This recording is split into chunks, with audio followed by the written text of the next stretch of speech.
Hello everyone and welcome back to the Belgian Beer Brothers channel. Cedric here in Antwerp with yet another brand new brew review. Today we are having a beer from a country that we have never had on this channel before, and being a dedicated beer tube channel, I must admit that that is in fact a disgrace, because today we are having a Czech lager, so from Czech Republic. Earlier this year, Filip Nerat, a historian from Charles University in Prague and a political journalist in Germany and in the Benelux, released a book called The Beer Kingdom Belgium, and I actually have a copy right here. So, of course, the Antwerp Beer College, of which I'm a board member, should do something with that. So we swiftly invited Filip over to present his book to the beer public here, and while he was here, give a lecture about Czech lagers as well, of course with tasters. Now, what can I say about that? You should have been there. That's where I got interested in Czech beers. After all, Pilsen in the Czech Republic is the cradle where Pilsner beers were born into. And they're still master brewers, so I wanted to compare the Czech lagers to all those one flavor fits all lagers that we know here in Belgium and the Netherlands by extension. So I invite you to do the same with your local beers. Now, I did get my hands on some Czech beers, not many, but that means that today we are having a Budvar 33 by Budvar, the national brewery of the Czech Republic.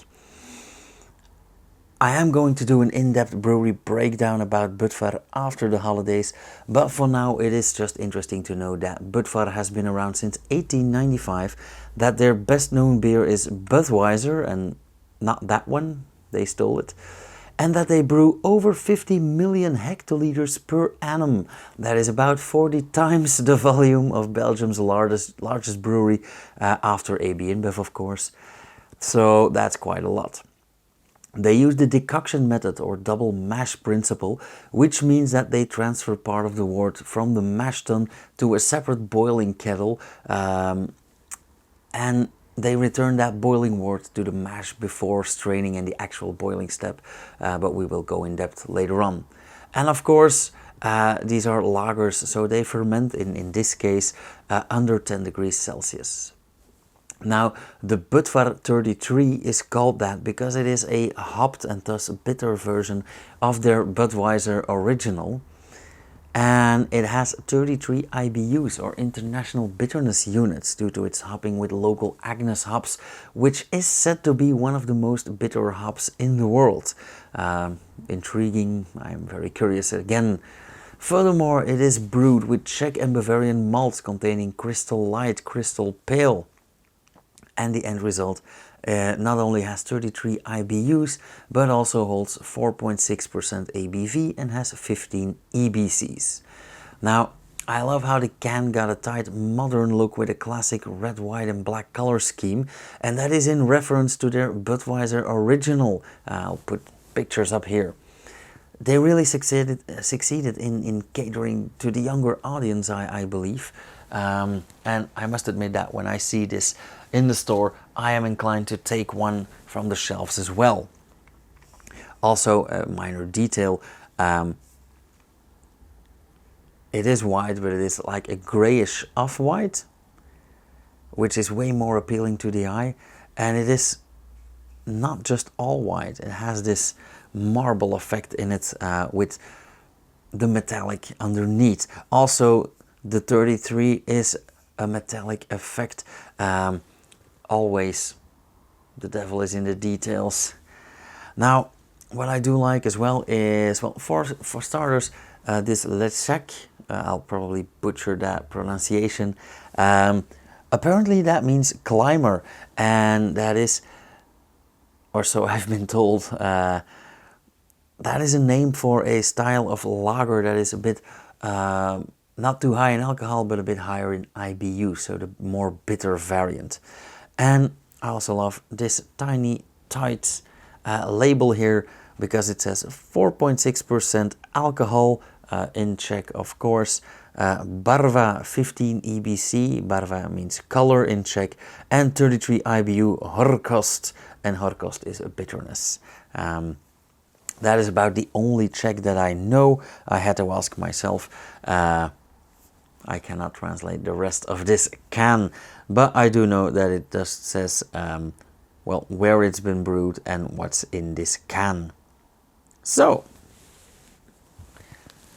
why wait any longer? Let's have a taste.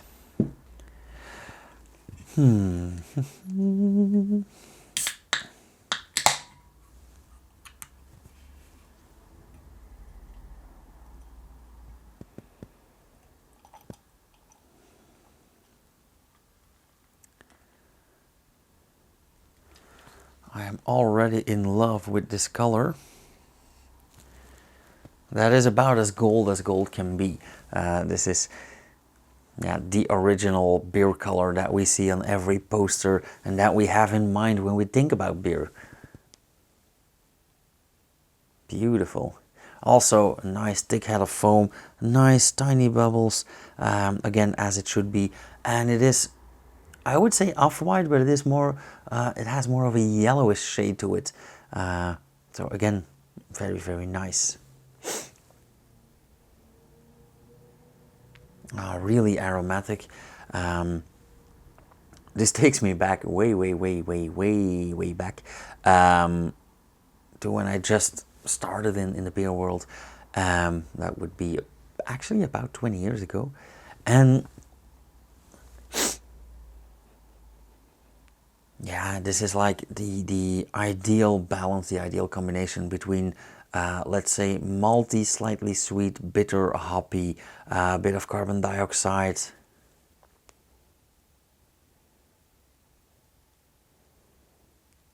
This is how I want all my beers to smell, but okay.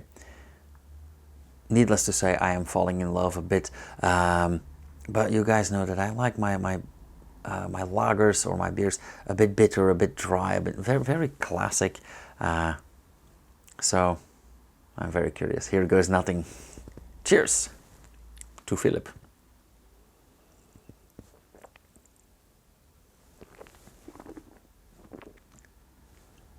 Okay, absolutely no lies in there.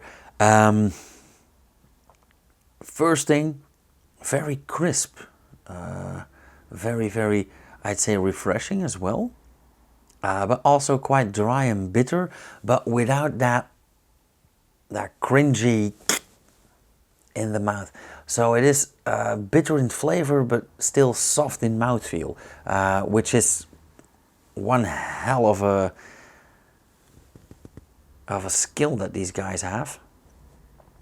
Also, it's not too thick in mouthfeel, also not too watery, not too thin. So very, very nice.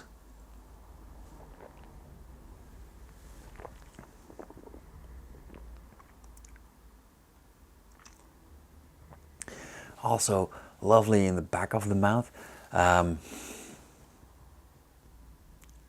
Bitterness comes right through that nasal cavity as well.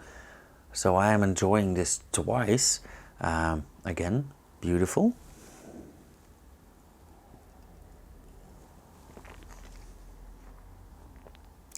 You don't really get that sweet edge or that maltiness from the nose in the taste. Which I kind of hoped for. So that might be the only point of criticism that I actually have. But nonetheless, this is a beautiful, beautiful beer. Very, very well executed.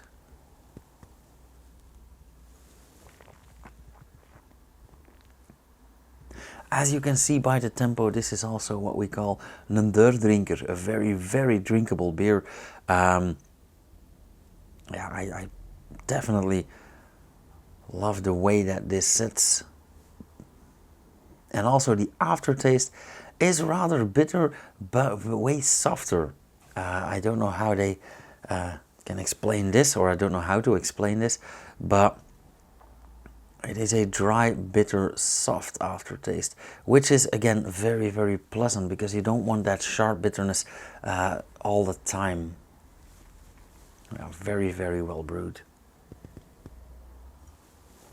And this is why the Czech are the masters of lager beers. Actually, not so long ago, when I was touring in the brewery, I had a Czech participant, and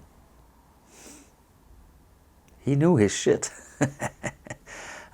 We had a beautiful long talk about Czech lagers, Budweiser, his big brother in particular, and yeah, we had a great night. So if you guys can get your hands on this or any Czech lager, please do so, because they are definitely awesome. Okay, I'm gonna keep it at that, and I'm drinking this while editing this video. I will have some announcements ready this and following weeks, so keep your eyes open. I am gonna change the channel up a tiny bit during or just after the holidays, but you'll hear about that later on. So as usual, thank you guys so much for watching. Thanks for sticking with me. If you have any questions, remarks, suggestions, anything, leave them down in the comments. If you like this video in particular, hit that thumbs up.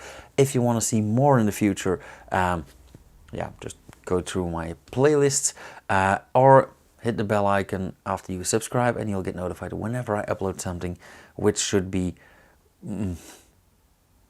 anytime actually in the last month of the year. Anywho, cheesy guys.